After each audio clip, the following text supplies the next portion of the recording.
Bos pita kang manis ayo paras mutya lintang luku among sira kang tak antu rina wengi gugah kalbu asmara setya satu marang dawang ayo nyoto tresnaku tulus kanggo sliramu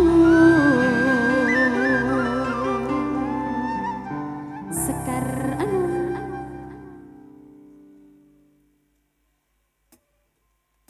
dan kata lo pengen ngaturakan syukur ngatur happy dedahara kagem bapak ibu tamu undangan.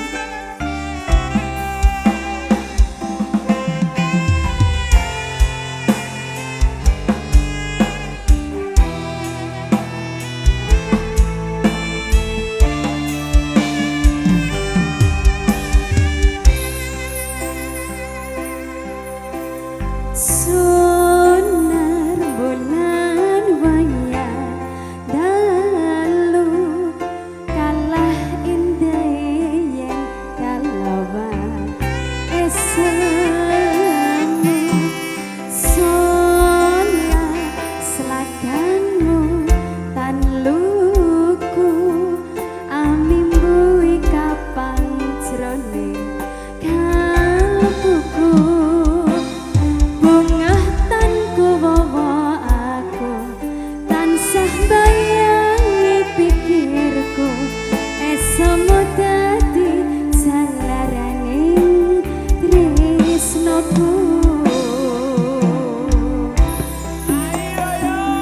Bos pita kang manis ayo paras mutya lintang luku among sira kang tak antu rina wengi gugah kalbu asmara setya satu marang dawang ayo nyoto tresnaku tulus kanggo sliramu.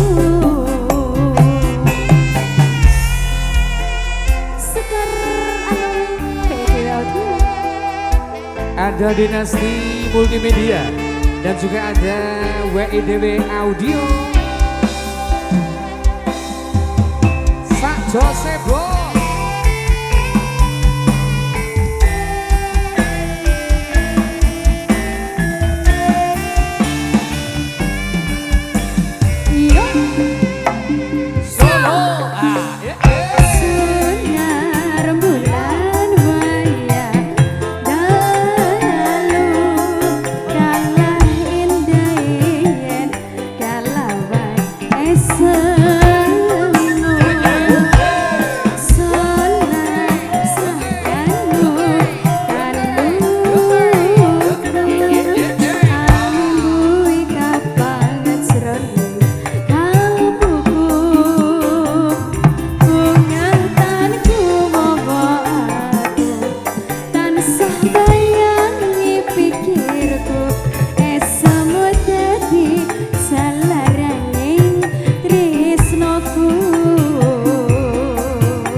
Gugan tembang saking kanca-kanca sekarang.